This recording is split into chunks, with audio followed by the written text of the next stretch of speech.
Moi, j'ai toujours privilégié mes études par rapport aux réseaux sociaux. Donc si je publie pas de 3 mois, c'est comme ça, je préfère voilà, me consacrer dans le droit. Mais c'est vrai que quand j'ai un projet, je peux y passer des heures et des heures, que ce soit sur mon blog ou sur une photo pour la retoucher. J'aime quand c'est bien fait, j'aime quand moi j'aime le résultat et que ça me semble parfait, entre guillemets.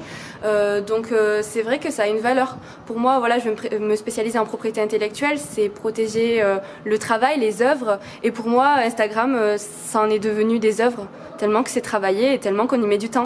Donc c'est vrai que les gens ne comprennent pas forcément pourquoi il y a une rémunération, pourquoi les grosses youtubeuses, les grosses instagrammeuses gagnent beaucoup d'argent.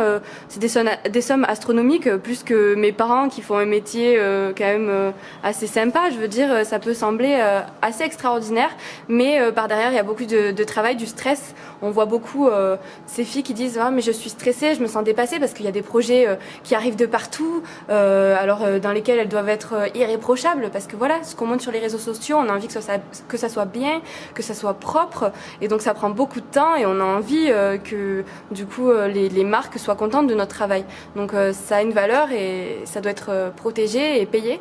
On peut pas faire, les grosses youtubeuses qui ont beaucoup de notoriété, pas à mon échelle parce que moi je fais ça pour le plaisir, voilà, sans forcément être rémunérée. Mais les grosses youtubeuses, je pense qu'elles méritent cette rémunération, peut-être des fois un petit peu trop exorbitante, mais je suis personne pour dire quelle valeur a leur travail, sachant que je ne sais pas combien de temps elles passent dessus.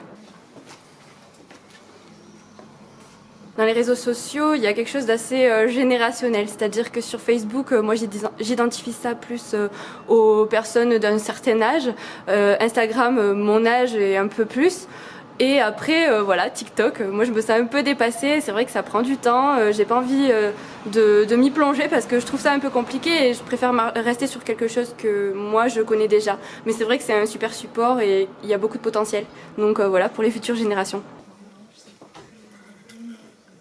Au final, je suis micro-influenceuse, ils savent que ça a un impact sur la communauté parce que les gens se sentent assez proches de moi, ils peuvent s'identifier à moi plus facilement qu'ils peuvent s'identifier à une grosse youtubeuse qui a beaucoup d'abonnés et qui ne semble pas forcément accessible.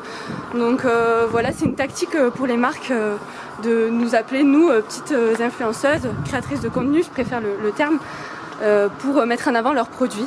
Notamment, je travaille avec Octoly, c'est une plateforme qui met en relation les influenceurs et les marques. Donc là, j'ai pu recevoir des très beaux produits comme Lancôme, des parfums Nina Ricci.